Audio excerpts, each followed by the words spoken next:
نحمده ونصلي ونسلم على رسوله الكريم وعلى آله وأصحابه وأزواجه وأهل بيته وأولياء أمته وعلماء ملته ومن تبعهم بإحسان إلى يوم الدين. أما بعد فأعوذ بالله من الشيطان الرجيم. بسم الله الرحمن الرحيم. والذين أوتوا العلم درجات. صدق الله العظيم. إن الله وملائكته يصلون على النبي يا أيها الذين آمنوا صلوا عليه وسلموا تسليما. والصلاة والسلام عليك يا سيدي يا رسول الله وعلى آلك وأصحابك يا حبيب الله. تمام حضرات محبت و ذوق سے نبی پاک صاحب الاولاق صلی اللہ علیہ وسلم کی بارگاہ میں مل کر درود و سلام کا نذرانہ پیش فرما لیجیے. الصلاۃ والسلام علیک یا سیدی یا رسول اللہ وعلی آلک واصحابک یا سیدی یا حبیب اللہ. الصلاۃ والسلام علیک یا امام الحرمین وعلی آلک واصحابک یا جد الحسن والحسین. گنج بخش فیض عالم مظہر نور خدا ناقصاں را پیر کامل کاملاں را رہنما. گنج بخشی آپ کی مشہور ہم پہ کر کرم کروا کرم دونوں جہاں میں رکھ شرم. اللہ رب العزت کی حمد و ثنا اور اس کے محبوب کریم رؤوف الرحیم صلی اللہ علیہ وسلم کی بارگاہ میں نذرانے درود و سلام عرض کرنے کے بعد جملہ سامعین و حاضرین، بزرگوں، دوستوں، عزیزان ذی قدر، علماء ذوی الاحتشام، ثنا خوان مصطفیٰ صلی اللہ علیہ وسلم اور اس پروقار عظیم الشان فکر رضا کانفرنس کے جملہ میزبانان محترم عمران صاحب اور ان کے دیگر کاشف صاحب اور دیگر برادران اور بھائی عزیز، سب کی خدمت میں السلام علیکم ورحمۃ اللہ وبرکاتہ. ہمارے ہاں عام طور پر محفل کا ٹائم اور انتظام دیر سے کیا جانا ضروری سمجھا جاتا ہے کہ عشاء کے بعد شروع کرتے ہیں اور فجر سے پہلے ایسے وقت میں ختم کرتے ہیں کہ نماز پڑھنے والوں کو بھی نماز مشکل ہو جاتی ہے. ایسے حالات میں ہمارے کاشف بھائی نے اور ان کے جتنے بھی برادران ہیں انہوں نے محفل کا جو وقت چنا ہے، میں انہیں مبارکباد بھی دیتا ہوں اور ان کی اس فکری درستگی پر ان کا شکریہ بھی ادا کرتا ہوں. جو بھی مسلک کا درد رکھنے والے لوگ ہیں، علماء میں سے، عوام میں سے، جب وہ ان بدلتے ہوئے حالات کو دیکھتے ہیں تو پریشان ہوتے ہیں کہ لوگ نبی پاک علیہ السلام کے محبت کے نام پر، حضور کے عشق کے نام پر، جو حضرات وہاں نعت خوان آتے ہیں ان کی محبت کے نام پر، خطیبوں کی محبت کے نام پر، جو پیران اعظام صدارت فرماتے ہیں ان کی ارادت، محبت اور مریدی کے نام پر عمرے کے ٹکٹ رکھ دیے جاتے ہیں. ایک نارمل غریب آدمی پوری رات اس نیت سے بیٹھتا ہے، اس کا بیٹھنا عبادت ہے کہ ہو سکتا ہے میرے نصیب کا ستارہ چمکے اور مجھے اسی بہانے مدینے کی حاضری ہو جائے. تو یہ وہ ساری چیزیں ہیں کہ جو رات دیر تک لوگوں کو بٹھائے رکھتی ہیں. لیکن سچی بات یہ ہے کہ میں اتنا طبی طور پہ خوش ہوا ہوں اور دعا دے رہا ہوں سب کو کہ فکر رضا کو اگر آپ امام اہل سنت امام احمد رضا فاضل بریلوی علیہ رحمت الرضوان، آپ اگر ان کی تعلیمات کے آئینے میں اگر آپ محافل کی ترتیب کو بھی اگر آپ پڑھیں تو میں سمجھتا ہوں کہ فکر رضا کا سب سے پہلا فیضان یہ آپ کو ملا ہے کہ آپ نے محفل ایسے وقت میں منعقد کی ہے کہ آپ بھی بالکل فریش ہیں، اور لوگوں کے ذہنوں میں یہ جو بات پھیل گئی ہے کہ بھئی شاید دیر سے کریں تو لوگ زیادہ ہوتے ہیں۔ میں آپ کو بڑی دلچسپ بات بتاتا ہوں، ڈیفنس میں میلاد شریف کا ایک پروگرام مجھے انہوں نے حکم فرمایا، تو میں نے ان سے پوچھا جی کہ ٹائم کتنے بجے ہے، تو انہوں نے مجھے بتایا جی کہ 8:30 سے رات کو 9 بجے تک آپ کے خطاب کا ٹائم ہے اور 9:15 بجے دعا کرنی ہے۔ ڈیفنس میں جو لوگ جاتے ہیں سبھی جاتے ہیں، تو وہاں بعض دفعہ ایڈریس کو تلاش کرنا بھی مشکل ہو جاتا ہے، تو میں 8:40 پہ وہاں پہنچا۔ سٹیج پہ جاتے جاتے مجھے 8:42-45 ہو گئے۔ جب میں سٹیج پہ بیٹھ گیا تو صاحب محفل میزبان محفل مجھے فرماتے ہیں جی کہ آپ کے ٹائم کے 15 منٹ گزر گئے ہیں، صرف 15 منٹ باقی ہیں، آپ کا ٹائم ہے 9 بجے تک ہی، آپ چونکہ لیٹ ہو گئے ہیں، کیونکہ میں ان سے رابطے میں تھا، ڈھونڈ رہا تھا ایڈریس، انہیں پتہ تھا کہ میں ڈھونڈ نہیں پا رہا، تو میں لیٹ ہوا۔ انہوں نے اپنے پروگرام کو لیٹ نہیں کیا، 9 بجے میری گفتگو ختم ہوئی، ختم شریف صلاۃ والسلام 9:15 بجے۔ آپ یقین جانیں ان کے گھر محفل کے اندر لوگوں کے بیٹھنے کی جگہ نہیں تھی، اور وہ کہہ رہے تھے کہ یہ ڈیفنس میں کامیاب ترین پروگرام ہے حضور کے میلاد کا، اور اس کی کامیابی کی بنیادی وجہ صرف یہ ہے کہ آنے والے ہر بندے کو پتہ ہے کہ 9 بجے پروگرام ختم ہو جائے گا، 9:15 بجے دعا ہو جائے گی، 10 بجے ہم گھر چلے جائیں گے۔ تو میں کاشف بھائی اور عمران بھائی ان کی وساطت سے میں یہ باقی بھی جو محفل منعقد کرنے والے لوگ ہیں، میں ان سے گزارش کروں گا، ایک عالم دین کے طور پر ہمارے ہاں پرابلم یہ ہے کہ جب ہم نماز میں امامت کرتے ہیں تو ہم نیت کرتے ہیں پیچھے اس امام کے، نماز میں جب جماعت سے نماز ادا کریں تو نیت کرتے ہیں پیچھے اس امام کے۔ پرابلم یہ ہے کہ ہم صرف نماز میں پیچھے اس امام کے ہوتے ہیں، باقی ہر کام میں آگے اس امام کے ہوتے ہیں۔ آپ سمجھ گئے؟ تو بطور خطیب، بطور اسکالر، بطور مسلک کے رہنما، بطور مسلک کے خادم، میں یہ عرض کروں گا کہ آپ جو بھی محفل کروائیں بدلتے حالات کے ساتھ اس کی ٹائمنگ کو ضرور ریویو کر لیں، اور اگر آپ مغرب سے شروع کریں، عشاء ذرا لیٹ پڑھ لیں، درمیان میں 2-2.5 گھنٹے کا سلیکٹڈ آپ کے پاس لوگ ہوں، تو میں سمجھتا ہوں کہ اس کی جو برکت ہے، اس کی جو روحانیت ہے، اس کے جو فیوزات و برکات ہیں، میں یقین سے کہہ سکتا ہوں۔ اور پھر ویسے بھی ذرا یہ شہر سے سائڈ پر ہے، دور سے آنے والا بھی آسانی سے آ سکتا ہے اور اختتام کے بعد آسانی سے جا سکتا ہے، تو میں نے ضروری سمجھا کہ ابتداءً میں اس ٹائمنگ پر اور فکر رضا کی عملی تصویر بننے پر میں تحسین پیش کرتا ہوں اور مبارکباد پیش کرتا ہوں، اور دعا کرتا ہوں کہ اللہ تعالیٰ اس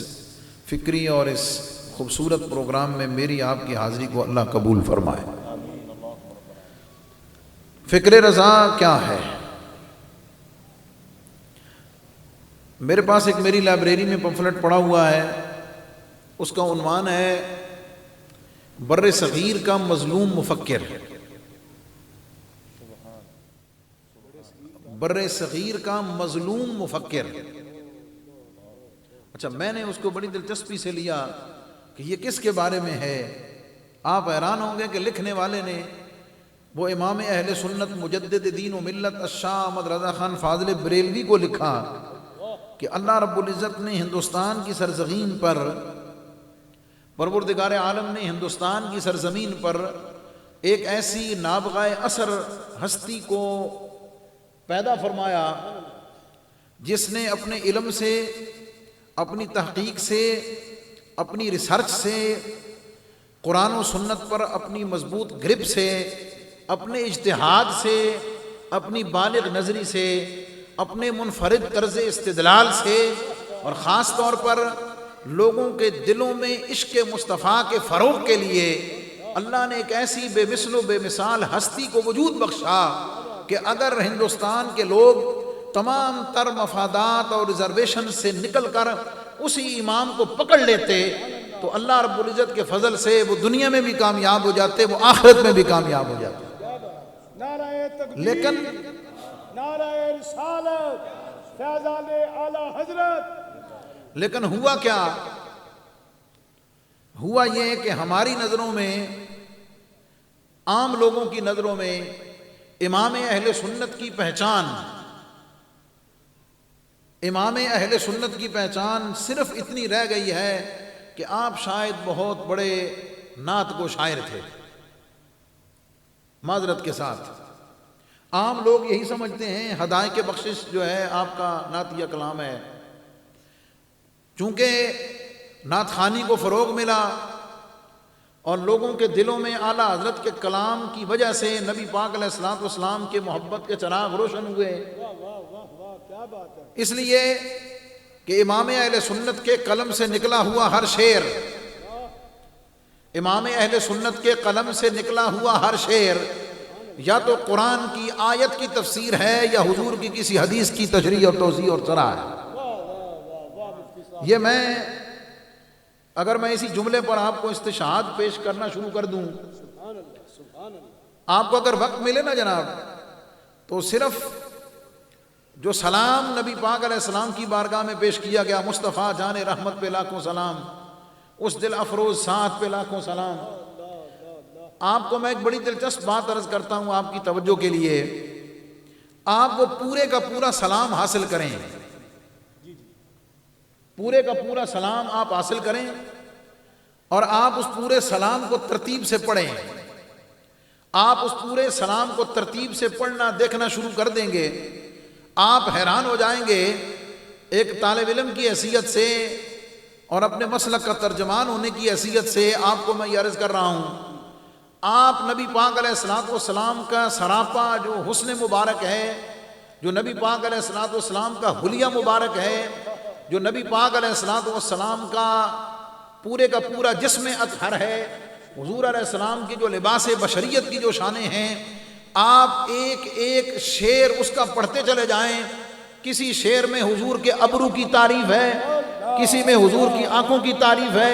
کسی میں حضور کی زلفوں کی تعریف ہے، کسی میں حضور کے رخساروں کی تعریف ہے، کسی میں حضور کے لبہائے مبارک کی تعریف ہے، کسی میں حضور کے کلام مبارک کی تعریف ہے، کسی میں حضور علیہ الصلوۃ والسلام کے قلب اطہر کی تعریف ہے، کسی میں حضور علیہ السلام کے چلنے کی تعریف ہے، کسی میں بیٹھنے کی شان ہے، کسی میں اٹھنے کی شان ہے، کسی میں گھر سے باہر کی ہے، کسی میں گھر کے اندر کی ہے، کسی میں سواری پر سوار ہونے کی ہے، کہیں معراج پہ جانے کی ہے، کہیں معراج میں آنے کی ہے۔ وہ سراپا جمال مصطفیٰ، وہ سراپا حسن مصطفیٰ، وہ سراپا اقدس مصطفیٰ، وہ سارا سامنے رکھ لیں، اعلیٰ حضرت کا سلام پڑھتے چلے جائیں، آپ پورے کا پورا جلوہ مصطفیٰ کا دیدار کر لیں گے،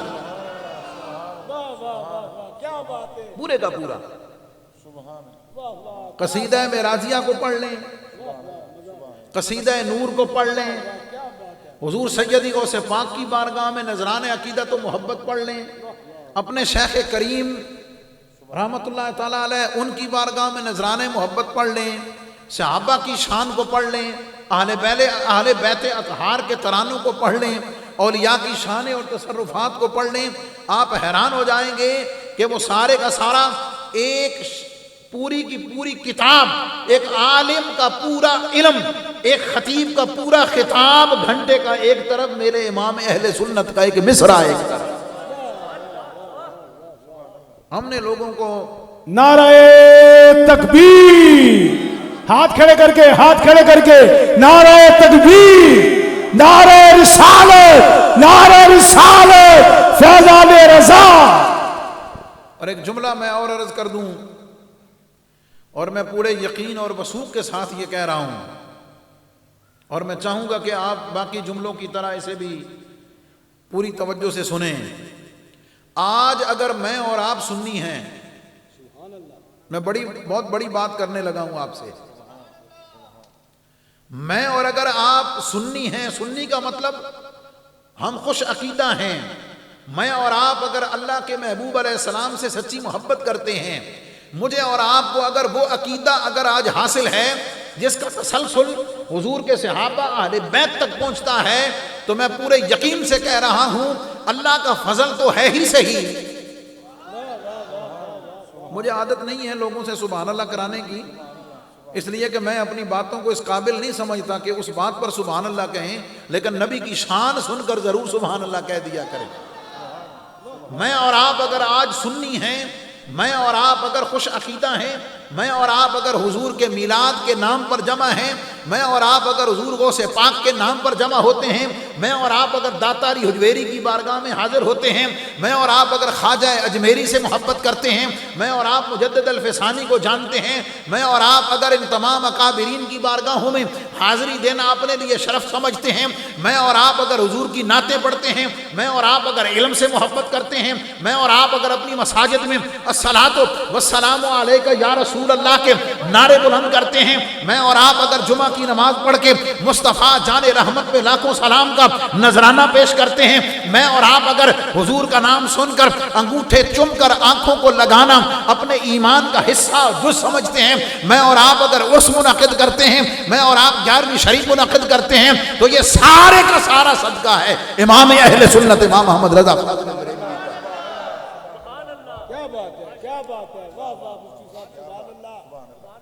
ہم نے اپنے امام کو پڑھا ہی نہیں، ہم نے اپنے امام کو سمجھا ہی نہیں، ہم نے ان کے علمی مرتبے اور مقام پر غور نہیں کیا. میری معلومات کے مطابق دنیا کی 9 یونیورسٹیز میں سارے پڑھے لکھے لوگ بیٹھے ہیں، کالج یونیورسٹی سے ریلیٹڈ لوگ اس بات کو زیادہ سمجھ جائیں گے. دنیا کی 9 یونیورسٹیز میں اس وقت تک میرے اور آپ کے امام پر تھیسز لکھے جا چکے ہیں مختلف پہلوؤں سے. اور یونیورسٹی کے لوگ جانتے ہیں کہ کسی بھی تھیسز میں ٹاپک کی ریپیٹیشن نہیں ہوتی ہے، کہ اگر ایک پہلو پہ ریسرچ ہو گئی ہے تو اب دوسرے پہلو پہ ریسرچ ہوگی. ہمارے ایک ساتھی نے جامعہ ازہر میں امام اہل سنت پر مقالہ لکھنے کے لیے جب ریکویسٹ بھیجی تو وہاں دوسرے مسلک کے لوگوں نے باقاعدہ اپلیکیشن دی وی سی کو کہ جناب ان کے اوپر تو تھیسس لکھا ہی نہیں جا سکتا، انہوں نے تو جناب یہ کیا، ان کی وجہ سے یہ ہوا، جیسے لوگوں نے مشہور کر دیا. بات سمجھ گئے؟ تو یہ ایک نئی جنگ وہاں یونیورسٹی میں چھڑی. ایک تو تھا اپنے ٹاپک کو اپروو کرانا، اپنے ٹاپک کو اپروو کرانا، اور اس ٹاپک کو منظور کرانے کے لیے امام اہل سنت کا تعارف پیش کرنا. اگر میں آپ کو کہوں معذرت کے ساتھ، میرے امام اہل سنت کی شان اگر علمی مرتبہ اور مقام جاننا ہو تو جا کے جامعہ ازہر مصر میں جا کے پوچھو، یونیورسٹیز میں جا کر دیکھو امام اہل سنت کی کیا شان ہے. اور ایسے ایسے علمی اور ایسے ایسے فکری عجیب نکات ہیں کہ امام اعظم ابو حنیفہ کی فقاہت، امام اعظم ابو حنیفہ رحمۃ اللہ علیہ کی فقاہت، امام بخاری رحمۃ اللہ تعالیٰ علیہ کی حدیث پر گرفت. اور صوفیاء اور اہل اللہ میں سے اگر میں کہہ دوں مجدد الفسانی ہوں، میرے داتاری حجویری ہوں، خواجہ اجمیری ہوں، ان پاک لوگوں کا فکری علمی روحانی وارث اگر اللہ نے اس خطے میں کسی کو پیدا کیا ہے تو امام اہل سنت کو پیدا کیا، امام اہل سنت کو پیدا کیا.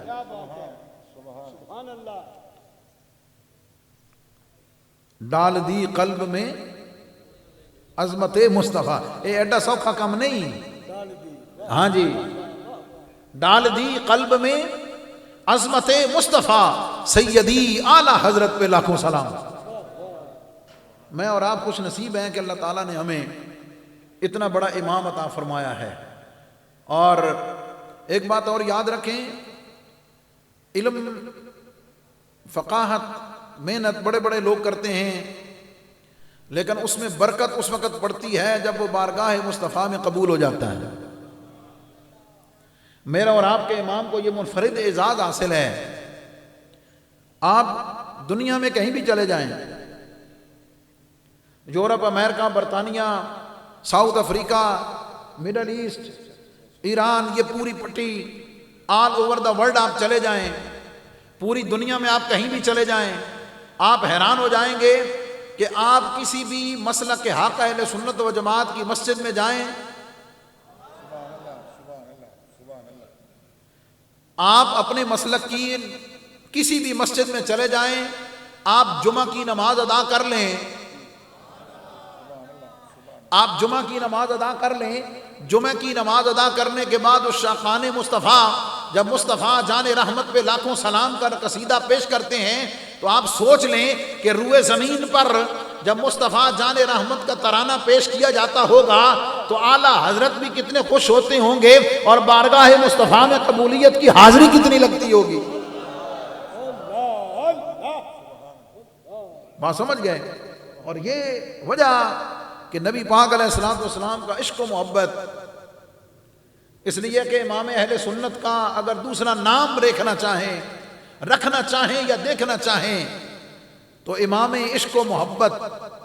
اعلیٰ حضرت بات سمجھ گئے؟ امام عشق و محبت اعلیٰ حضرت بات سمجھ گئے؟ اور میں نے اس پر بھی غور کیا کہ یار بیلین ہمارے امام سے آخر پریشانی کیا ہے؟ سوچنے والی بات ہے نا۔ ان کا علم مسلم، ان کا تقویٰ مسلم، ان کی طہارت مسلم، ان کی فقاہت مسلم، حدیث پر اور دنیا کے اور شریعت کے جتنے علوم ہیں ان میں مہارت ہی نہیں، محض ان کو پڑھا ہی نہیں، آپ ان علوم کے امام ہیں، ان علوم میں کتابیں لکھی ہیں۔ ہم نے چونکہ وہ صرف نعت خوانی کے حوالے سے جانا ہے، مجھے یہ اعزاز حاصل ہے حضور فیض عالم کے صدقے سے کہ اعلیٰ حضرت عظیم المرتبت کا جو فتاوی شریف ہیں، فتاوی رضویہ شریف العطایہ النبویہ، اس کا اصل نام جو ہے نا العطایہ النبویہ ہے، بات سمجھ گئے؟ جس کا مطلب یہ ہے امام اہل سنت نے فرمایا یہ جو کچھ لکھ رہا ہوں میرے نبی کی عطا سے ہے۔ بات سمجھ گئے؟ میرے نبی کی عطا سے ہے، نام ہی وہی لکھا نا جناب، اپنا نام عبد مصطفیٰ رکھا کہ میں کون ہوں، میری تو پہچان ہی صرف اور صرف نبی پاک علیہ السلام کا غلام ہونا ہے، نبی پاک علیہ السلام کی بات۔ اور وہ اجزو ان کے ساری فتاوی رضویہ کی بات کرتا ہوں،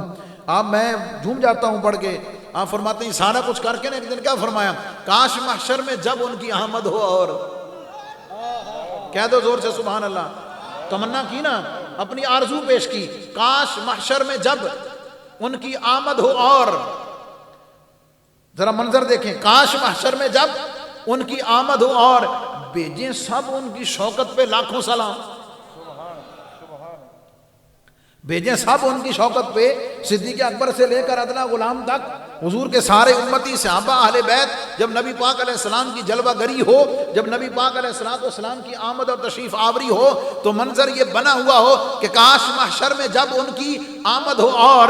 تمام اہل بشر بھیجیں سب ان کی شوکت پہ لاکھوں سلام، مجھ سے خدمت کے قدسی کہیں ہاں رضا۔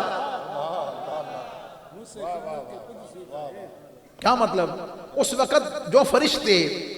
نبی پاک علیہ السلام کے گرد ہاتھ باندھ کے کھڑے ہوں گے، جو فرشتے خدمت کے لیے نبی پاک علیہ السلام کی بارگاہ میں ڈیوٹی کے لیے جو مامور ہوں گے، اگر نبی پاک علیہ السلام کی خدمت پر مامور وہ فرشتے اس وقت اگر مجھے یہ کہہ دیں، اگر امام اہل سنت کی مطلب آپ دیکھیں کہ صرف دنیا میں نہیں، ادب و انکساری اور محبت کا یہ عالم، جب وصال کا وقت قریب ہوا تو وصیت یہ فرمائی کہ میری قبر کی جو سامی ہے، لحد جو ہے، اسے میرے قد کے برابر گہرا کرنا، جتنا میرا قد ہے اتنا اس کو گہرا کر دینا، اتنا گہرا کر کے اس کو کھود کر مجھے اس میں دفن کرنا۔ عرض کی کہ حضور اس کی کیا وجہ ہے کہ آپ کے قد کے برابر سامی کو کیوں نیچے، لحد کو نیچے کیوں لمبا گہرا کرنا ہے؟ فرمایا میں نے ساری زندگی لوگوں کو بتایا ہے، میں نے ساری زندگی لوگوں کو تعلیم دی ہے، میں نے نبی پاک علیہ السلام کی قبر میں آمد کے حوالے سے میں نے سارے عقائد و نظریات قرآن و سنت کی روشنی میں دنیا تک پہنچائے ہیں، تو میرا یہ ایمان ہے کہ نبی پاک علیہ السلام کی یقیناً جلوہ گری ہوگی قبر انور میں۔ جب سرکار تشریف لائیں گے تو مجھ احمد رضا کی یہ مجال نہیں ہو سکتی کہ وہاں لیٹا رہے۔ جب نبی پاک علیہ السلام کی جلوہ گری ہو، جب حضور علیہ السلام کا جلوہ مبارک دکھایا جائے اور سرکار علیہ السلام کرم فرماتے ہوئے تشریف لائیں، تو میں یہ چاہتا ہوں کہ میں لیٹ کر نہیں، میں کھڑے ہو کر قبر میں حضور کی آمد پر حضور کا استقبال کروں۔ اس لیے گہری کھود دینا۔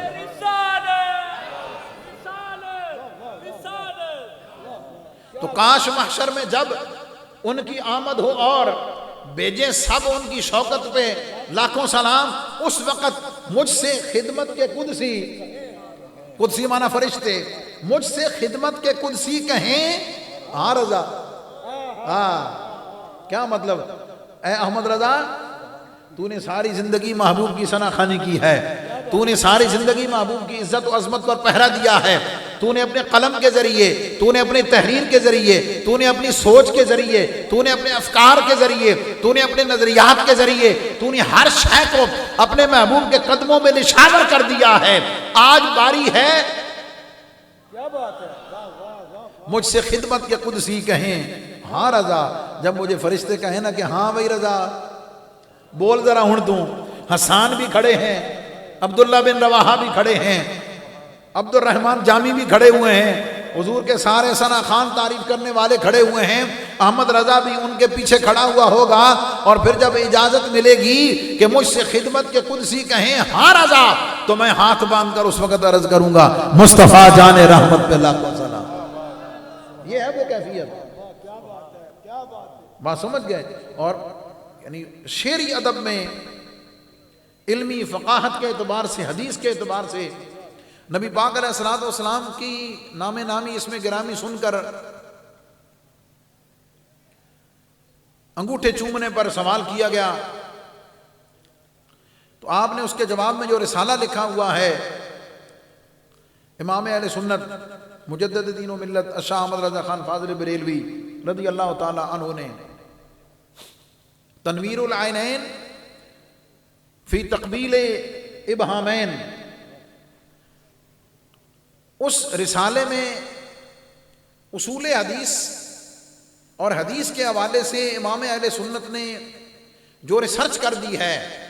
اور اصول حدیث پر جتنا کچھ لکھ دیا ہے، اردو زبان میں اس سے پہلے نہ لکھا جا سکتا تھا، نہ قیامت تک لکھا جا سکے گا۔ آپ کا جو فتاوی رضویہ شریف ہے، مجھے اس پر کچھ کام کرنے کی سعادت ملی جب میں مفتی کورس کرتا تھا۔ مرکز فکر رضا جامعہ نظامیہ رضویہ اور وارث فکر رضا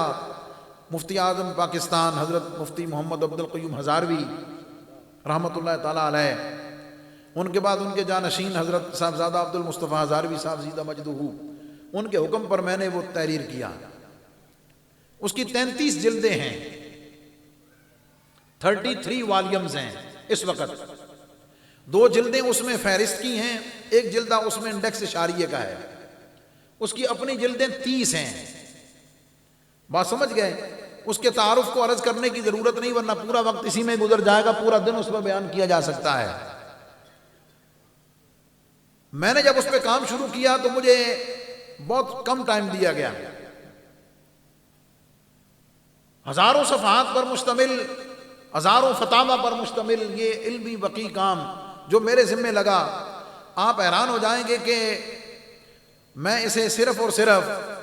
امام اہل سنت کی کرامت سمجھتا ہوں کہ میں نے اتنا بڑا کام صرف 20 دن میں کر دیا، 20 دن میں کر دیا۔ جو بات میں نے آپ کو بتانی ہے وہ یہ ہے کہ اس کا انڈیکس اشاریہ بناتے ہوئے میں آپ کے روحانی مقام پر تھوڑا سا اشارہ دینے لگا ہوں۔ وہ یہ ہے کہ مجھے جب کوئی مسئلہ دیکھنا ہوتا تو ظاہر ہے ورق گردانی علماء سمجھتے ہیں کہ کتنا مشکل کام ہے کسی مسئلے کو ڈھونڈنا دیکھنا، لیکن یہ امام اہل سنت کی کرامت کہہ لیجئے۔ کئی دفعہ ایسے ہوا کہ میں نے جس مسئلے کو دیکھنے کے لیے کتاب کے والیوم کو کھولا، میں نے جب ورق کھولا تو سامنے وہی مسئلہ ہوتا تھا۔ میں نے یہ خود یعنی اپنی ذاتی بات آپ کو میں عرض کر رہا ہوں، اور جو کیفیت اللہ رب العزت کے فضل سے ان 20 دنوں میں رہی ہے وہ پتہ نہیں عجب کیفیت تھی، نہ اس سے پہلے آئی ہے نہ اس کے بعد آ سکی ہے۔ اور یہ تصرف بھی ہے امام اہل سنت مجدد دین و ملت شاہ احمد رضا خان فاضل بریلوی رضی اللہ تعالی عنہ کا۔ اور پھر حضور علیہ الصلوۃ والسلام کی شان اور عقیدہ اہل سنت کے تحفظ کے لیے میرے اور آپ کے امام نے جو دلائل پیش کر دیے ہیں، اور جس خوبصورتی کے ساتھ اور جس وقیع اور علمی اور گہرے استدلال کے ساتھ حضور علیہ الصلوۃ والسلام کی ذات کے حوالے سے، نبی پاک علیہ الصلوۃ والسلام کی محبت کے حوالے سے جو کچھ کہہ دیا ہے، آپ کے وصال کی خبر مولوی اشرف علی تھانوی کو جب پہنچی نا جناب، تو اس نے انا للہ و انا الیہ راجعون بھی پڑھا اور امام اہل سنت کے لیے دعا بھی کی۔ جو ساتھ بیٹھے ہوئے تھے انہوں نے کہا جناب آپ کی عبارات کی وجہ سے وہ تو آپ کو ساری زندگی کافر کہتے رہے، آپ ان کے لیے دعا کر رہے ہیں۔ الفضل ما شہدت بہ الاعداء،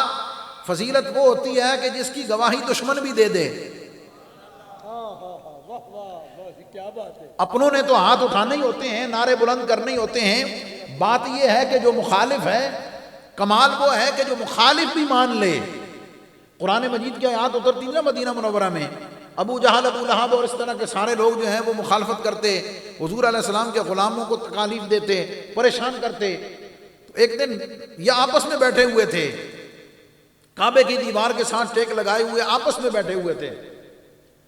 تو حضور علیہ السلام کا ذکر ہوا تو ابو جہل کہتا ہے کہ بات یہ ہے کہ مخالفت اپنی جگہ، دشمنی اپنی جگہ، لیکن بات سچی یہ ہے کہ محمد جو کہتے ہیں وہ کہتے تو سچی ہیں۔ کیا بات ہے،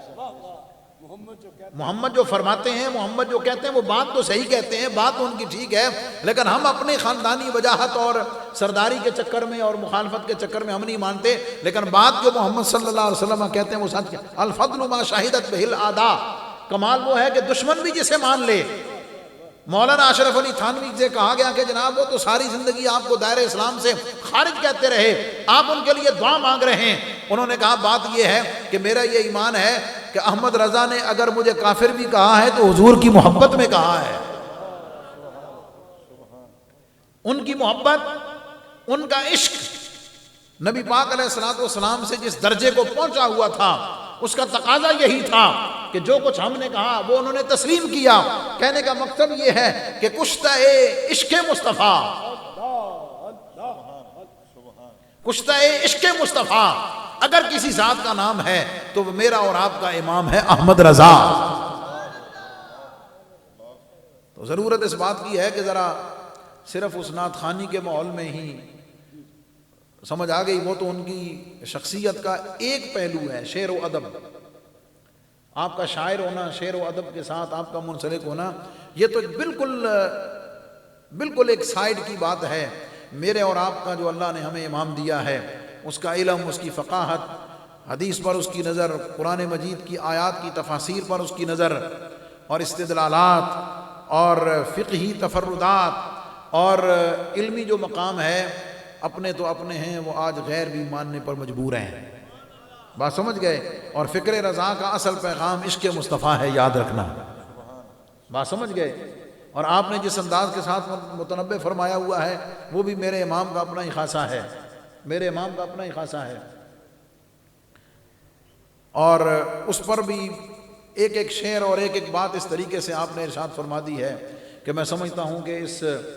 ہمارے خطہ بر صغیر میں اگر امام اہل سنت مجدد دین اس ملت کی تعلیمات کو ہم صحیح پڑھ لیں، صحیح سمجھ لیں،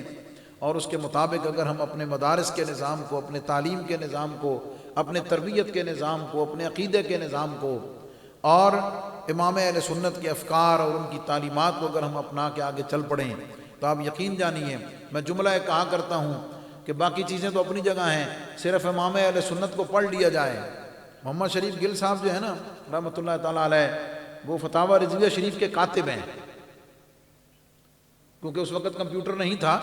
کمپوزنگ نہیں ہوتی تھی، تو مفتی صاحب رحمۃ اللہ تعالیٰ علیہ نے اس وقت محمد شریف گل صاحب جو ہیں ان کی ڈیوٹی لگائی، وہ کاتب تھے، انہوں نے پورے فتاوی رضویہ شریف کی کتابت کی ہے، لکھا ہے قلم کے ساتھ 30 جلدوں کو۔ اور ان کی اپنی تعلیم کوئی نہیں تھی، کوئی سکول نہیں پڑھے ہوئے تھے، کوئی درس نظامی نہیں پڑھے ہوئے تھے، کسی استاد سے نہیں پڑھا ہوا تھا۔ فتاوی رضویہ شریف کو لکھتے لکھتے فتاوی رضویہ میرے امام اہل سنت کے مکتوبات، ارشادات، ملفوظات اور تحریرات، ان کو لکھتے لکھتے، لکھ لکھ کر، پڑھ پڑھ کر اتنے بڑے عالم بن گئے تھے کہ پورے علاقے میں کوئی بد مذہب ان سے بحث نہیں کرتا تھا، وہ علاقے کے سب سے بڑے مناظر بن گئے تھے۔ یہ فیضان رضا ہے کہ جس نے صرف لکھا ہے، پڑھا ہے، ایک دفعہ کسی مدرسے میں نہیں گئے، کسی سکول میں نہیں گئے، کوئی اور تعلیم کسی مدرسے سے حاصل نہیں کی ہے، صرف فتاوی رضویہ شریف کو لکھنے کی برکات اللہ رب العزت نے آپ کو یہ عطا فرمائی کہ آپ اس علاقے کے سب سے بڑے، میں کہوں کہ عالم بن گئے۔ امام اہل سنت کے ملفوظات اور فتاوی رضویہ شریف کو پڑھتے لکھتے کوئی بد مذہب، کوئی بد عقیدہ ان سے بحث نہیں کرتا تھا، اس لیے کہ جہاں وہ بات کرتے تھے میرے امام کی کوئی نہ کوئی عبارت اور کوئی نہ کوئی فرمان لا کر انہیں لاجواب کر دیتے تھے کہ یہ فرمایا ہوا ہے۔ تو آج اگر ہم اپنے عقیدے کا دفاع چاہتے ہیں، اپنے عقیدے پر مضبوطی چاہتے ہیں، تو پھر غیروں کے پروپیگنڈے ان میں آنے کی ضرورت نہیں ہے، بلکہ مجدد دین و ملت الشاہ احمد رضا خان فاضل بریلوی رحمۃ اللہ تعالیٰ علیہ، ان کو پڑھنے کی ضرورت ہے۔ اور پڑھنے پر میں ایک بات یہ کر دوں کہ میرے داتا علی جویری غریب نواز جو ہیں، ایک عام لوگ ان کو جانتے ہیں، عام لوگوں میں تعارف ہے ان کی کرامات کے ذریعے سے، ان کے فیضان کے ذریعے سے، ان کے لنگر کے ذریعے سے ایک عام تعارف ہے، لیکن جن لوگوں نے میرے داتا علی جویری کی کتاب کشف المحجوب پڑھی ہے،